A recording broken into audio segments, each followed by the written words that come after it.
Здравейте, мили приятели! Добре дошли на моят канал Лайс Таро, канала, който е за четене на таро карти. Добре дошли и на гостите на канала ми. Моля ви, абонирайте се с камбанката, така много ми помагате. Днес ще погледнем, ще направим един откровен разговор с вашия човек, с него или с нея. Така че настанете се удобно, отпуснете се, изгонете си негативните мисли. Продължавам днес, ще видя отново със същото от тези карти, със същите карти от вчера. И ще направим един разговор с вашия човек, като какви са мислите му, кой е той, на какъв етап е от живота си, има ли някой до него, какво крие, какво не показва на другите, какво е истинското му отношение към вас, какви са истинските му чувства към вас, какво крие от вас. Въобще всичко това ще го погледнем в днешния разклад, но не забравяйте, че е общо четене. Не всичко би могло да ви резонира, така че ако желаете лично четене, телефона ми го знаете къде е. Всеки път го казвам. И ако желаете да се абонирате и на другия ми канал, линкчето е в описанието на видеото. Хайде, аз докато бъркам, вие си го намислете, представете си така, усетете го, този човек.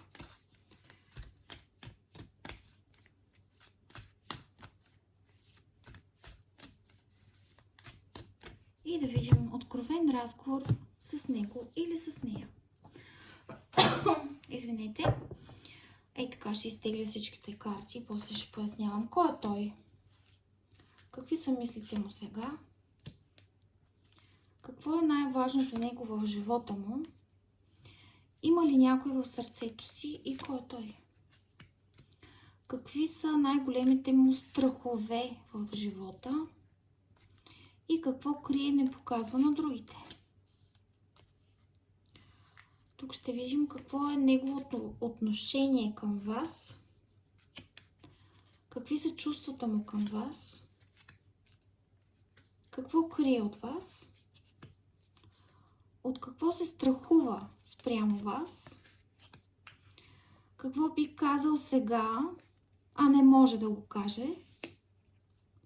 И бъдещето ви заедно. Мисля, че тук покрихме повечето въпроси, които дори ми задавате при личните четения. Хайде да видим. Набързо, няма да се обяснявам днеска много. Като вчера, извинете, хайде да видим кой е той. Кой е той като човек? Търпелив човек е. Търпелив човек, но само понякога, когато знае, че ще има изгода. По принцип за другите неща, които не са чак толкова важни за него, има една доза нетърпеливост. Много припрян, може би, много такъв, много се отчаива. Когато нещо не стане така веднага или когато той поиска, може би и се отказва. Някак си съдбата винаги му казва и му доказва, че неговото търпение тук е много важно. Може би е търпелив с определени неща. Ако знае, че те ще се случат след определено време, в нещата, които наистина е влагал, до сега ще търпи. Но иначе има една доза нетърпеливост в него. Възможно е да е от земните зодии, Телец, Дева, Козирог или така доста материален човек. Така го вълнуват по-материалните неща. Но знаете ли как? Кои неща материалните, които той си ги направи? Смисъл такъв, че ако желая хубава къща, наистина той ще помага при построяването на къщата. Ако желая хубава градина, ще запретне ръкавите и ще си полива там тревичката и ще чака там тревичката да му поникне, да му радва така сърцето, душата. Но като цяло вашия човек е възможно да е такъв по-припрян, по-такъв прибързан, по-нетърпелив, както казах. Може би е по-така повече се нерви, когато усеща, че не стават нещата сега. Разбирате ли? Искам сега да станат нещата. Ако станат след един месец, тук ще нервничи, ще се сърди. Просто съдбата доста пъти може би така го е пробвала и тествала и му е казала не сега, но съвсем скоро. Просто изчакай, просто има търпение. Защото просто човек, когато бърза, плода, който береш от собствения си труд, понякога не е толкова сладък, колкото ни се иска. Така че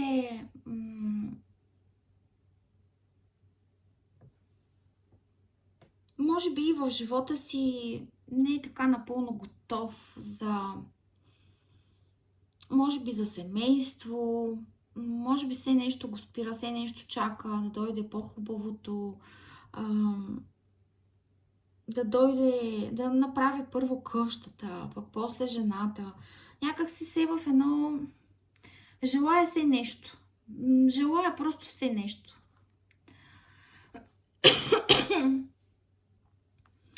Търпението обаче не бива да се свързва с пасивност. Тук не е готов още да прибере плодовете на труда си, но тук ни казва Таро, че не означава, че няма какво друго да свърши. Така че всъщност тук очаква още много работа и още много грижа и още полагане на доста усилия, затова казвам, че още не е готов сякаш. Се чака нещо. Някакви други непредвидени обстоятелства сигурно се явяват. Се си намира някакви причини. Твърде работа го чака.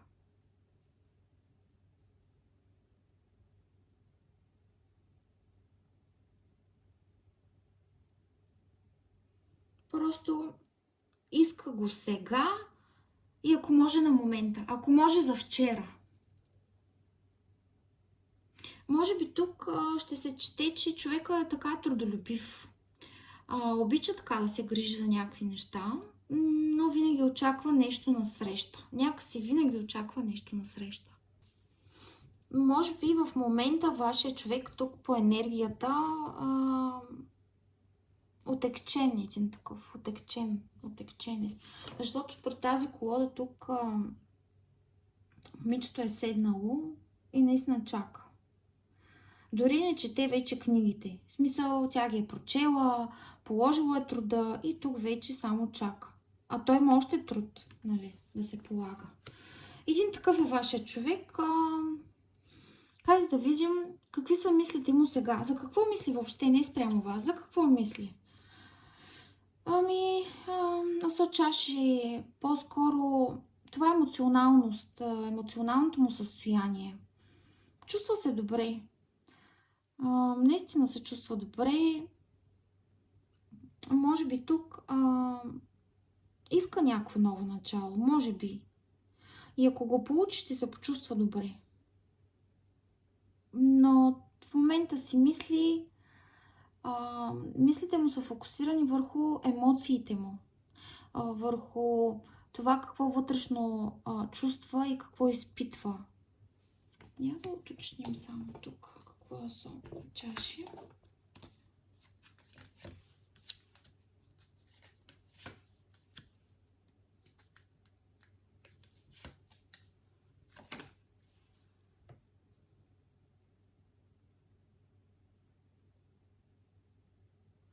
Мъже, ако ме гледате, вашата жена, тук е възможно да има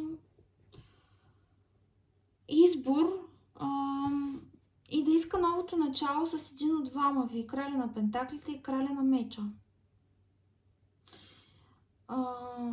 Определено се чувства доста добре, емоционално и уверено, въобще доста добре. Сега, момичета, знам, че вие сте 90% от канала ми. Мислите му са свързани, възможно е да е някаква ситуация, която е отрязал тук пътя към стабилността си в момента. Защото се чувства силен и уверен. И иска тук някакво ново начало, което просто ще се чувства добре. Може би тук е напуснал работа. Много се чувства силен в тази сфера. И новата работа тук наистина ще го накара да се чувства добре. Ако е някаква ситуация,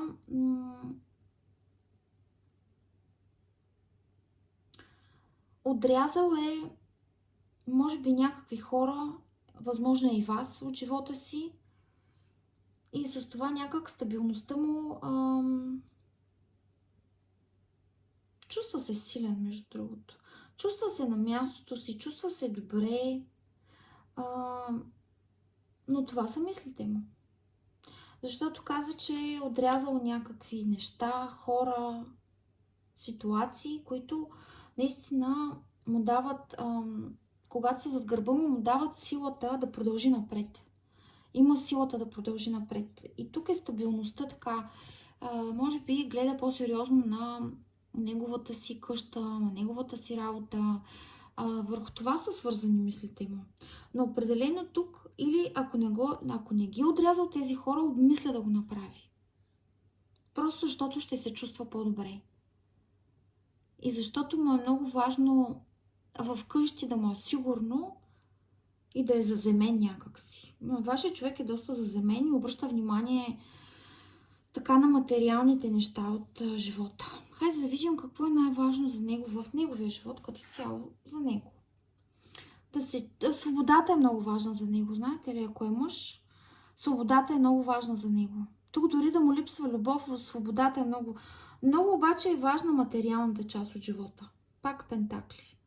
Пак пентакли. Важно му е да си е самодостатъчен, да не търси, да не проси любов от никъде, да си я дава сам, да е постигнал много в този живот.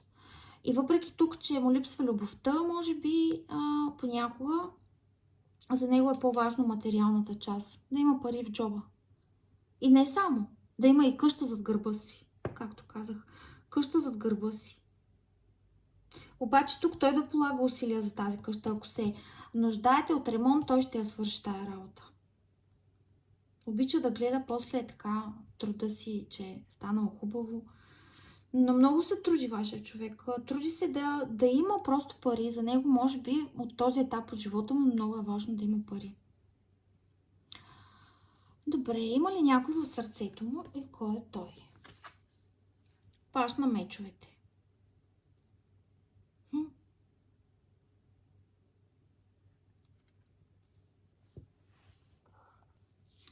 Тук по-скоро мога да чета, че е доста любопитен от към какво може да даде, какво може да вземе от една връзка. Любопитен е, може би вашия човек тук не се спира твърде дълго с една жена. Защото иска да опита, иска да пробва, иска да се научи. Спрямо това сърцето му е твърде малко на този етап. Някакси хем иска да ги събере всички в сърцето си, хем пък няма място. В смисъл не е толкова голямо. Иска опит. Иска да опита, да види какво му харесва, да се научи, какво не му харесва. Разбирате ли? На този етап или има много, пък всъщност не ги допуска до сърцето си, или просто пробва и няма никой в момента до сърцето му. Просто никой към този етап не му е показал, че сърцето е просто необятно, е толкова огромно на всеки един човек. Просто още не го знае. Някак си. Да не е по-малък от вас. Пишете ми. Какви са му най-големите страхове в неговия живот? Недвижението. Недвижението. Точно тази търпимост в момента, която това търпение, което се изисква в момента, това го побърква, може би, защото тук точно това му е най-големия страх, да не се движи, да не се развива, да има точка на недвижение. Разбирате ли?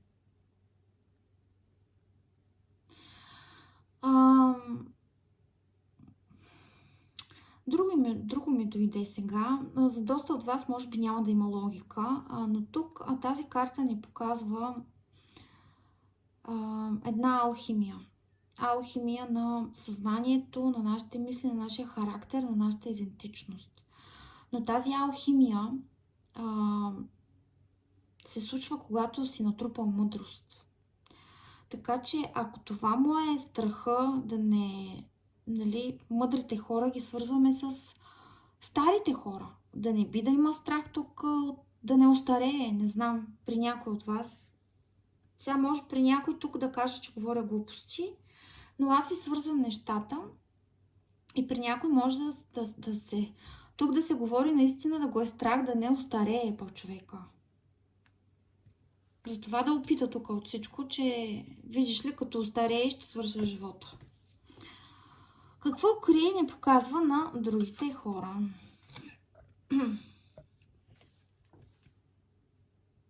Себе си не показва.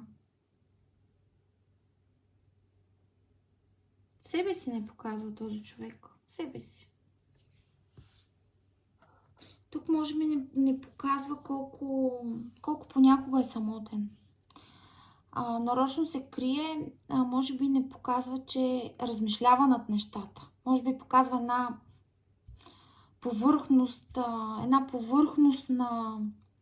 повърхностни мнения, повърхностни разбирания за живота. Въобще тук наистина не показва, че вътре в себе си наистина мисли, разсъждава и премисля. И всеки един ден е негов урок. Как точно да излезе по-мъдър. Как точно да постъпи по-мъдро. Разбирате ли, това крие? Добре, хайде да видим какво е неговото отношение към вас, че нямам търпение към тези въпроси, да се отправим към вас. О, вижте жрица. При някой директно това е тайната жена. Сега човека, ако е семейен, вие сте тайната жена. Някой ще кажат, ма защо говориш глупости? Случва се живот. Така, при други, ако вие не сте тайната жена, тук може и да ви крие, вие да не знаете, между другото. Ако имате такива, то винаги има така знаци, по които може да разберем, но ако вие не го знаете и сте сигурна, че не сте, то за него сте доста привлекателна. Сега може да сте много красива, защото вижте, жрица е много красива, но нямам предвид физическата привлекателност. Имам предвид характера ви, отношението. Тук обаче въобще не му се разкривате. Вие сте тайната за него. В смисъл, вие сте тайна за него. И точно така, но неговото отношение питаме към вас. Така че, може би тук ви държи в тайна, в невидение, има скрити неща от вас. По-скоро не ви допуска. Не ви допуска до неговия живот. Определено крие. Но неговото отношение към вас като цяло е, че иска още и още и още от вас, защото не му се разкривате напълно. Когато на един човек не му се разкриваш напълно, то става още по-любопитен и още по-любопитен. Иска да знае всичко за вас, но вие не му казвате. И така много привлечен към вас, заради това, че не може да ви така разгърне душата, не може да ви опознае, не си казвате всичко, нали? И това много го привлича и го кара, така дори и да мисли за вас и отношението му да е много така любопитно към вас. Може да е много любопитен, да ви задава много въпроси и така. Добре. Какви са чувствата му към вас?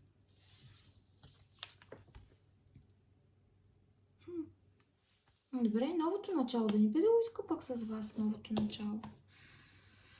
Иска ново начало, нов шанс. Ако не сте били заедно, тук иска и е решил, между другото.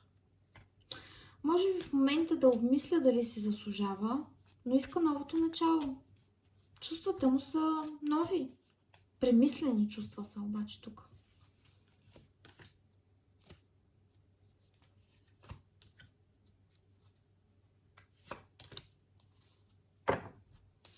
Може би при вас се е случило така, че не сте заедно в този момент. Някой се е тръгнал от връзката, дали той, дали вие.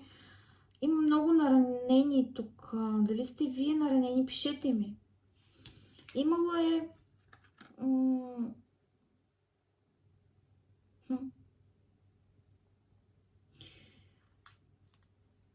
Имало едно притискане между вас и някой е бил много наранен. И просто сте си тръгнали. Или или вие, или той. И той иска в момента, чувствата му са все едно нова връзка.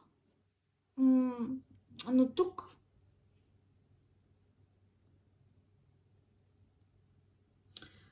има едно желание, което все пак не е чаши. Все пак е меч и това е логика. Така че чувствата му по-скоро, както казах, са премислени към вас. Премислени. Ако иска новото начало, то ще бъде премислено дали въобще си заслужава, дали си струва и какви така облаги ще има той. Така че наистина внимавайте. Тук чувства малко. Какво крие от вас? Какво крие от вас? Крие, че е доста изморен. Ако сте заедно с този човек, изморен е. Изморен е от...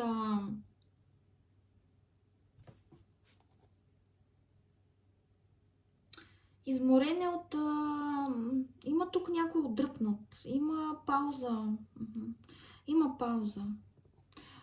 Крие от вас. Той се крие, той самия от вас. Тук. Той не иска среща в момента. Крие се от вас. Тук някаква друга енергия се хвана, да ви кажа. Но е възможно да премисля, защото тази карта е подготовката преди битката. Така че тук какво крие от вас? Крие начина, по който може би да иска това ново начало. Крие, че и мисли по какъв начин той да се подготви. Но има отдръпване. Има отдръпване, има пауза, може и той да се крие от вас. Нали, какво крие от вас той? Самия себе си. Няма да навлизам много надълбоко и без това разклада е така по-бързичък. Извинете, ако не навлизам много надълбоко, но както казах, това е общо четене и не искам толкова много надълбоко така да влизам. Добре, от какво се страхува спрямо вас? Спрямо вас. Императрицата.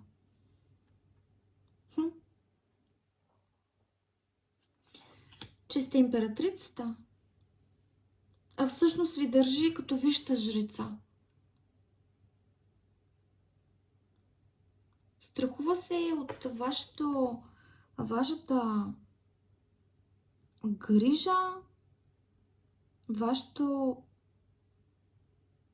може би,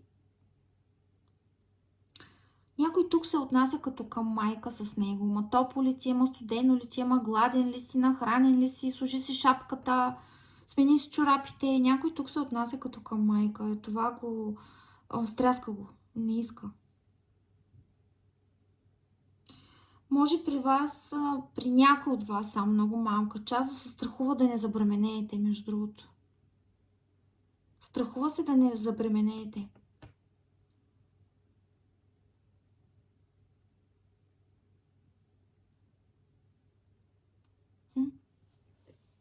Я да видим тук малко. Айде да влезем малко по-лично. Що се страхува? Да не станете императрицата, да не станете неговата жена, да не станете майката на децата му.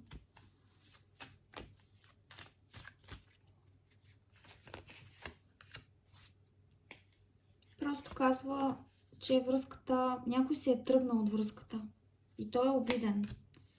Той е обиден или може би вие сте обидена. Ако той си е тръгнал от тази връзка. Той ви е манипулирал. Може би вие сте разбрали, че той ви е манипулирал и сте си тръгнали, защото сте разбрали там неговите манипулации и сега е сърдит. Боже.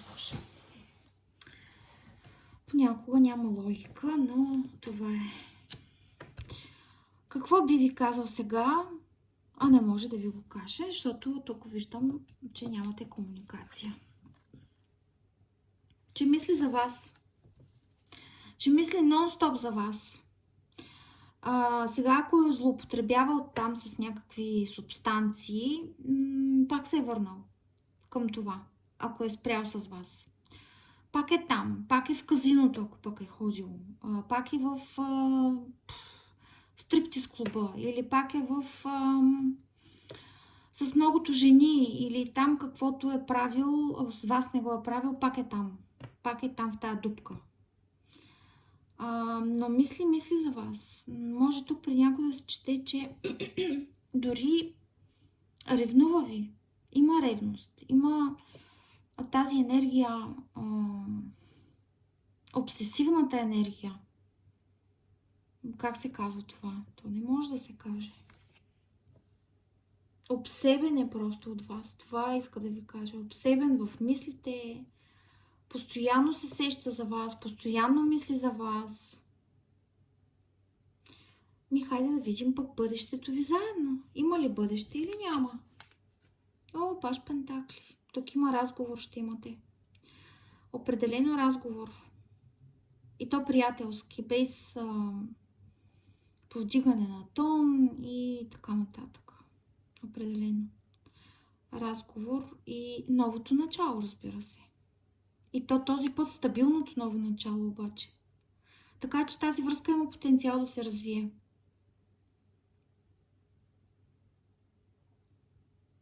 Но ще трябва да почнете от начало. Всичко от начало. Да градите отношения пак от начало.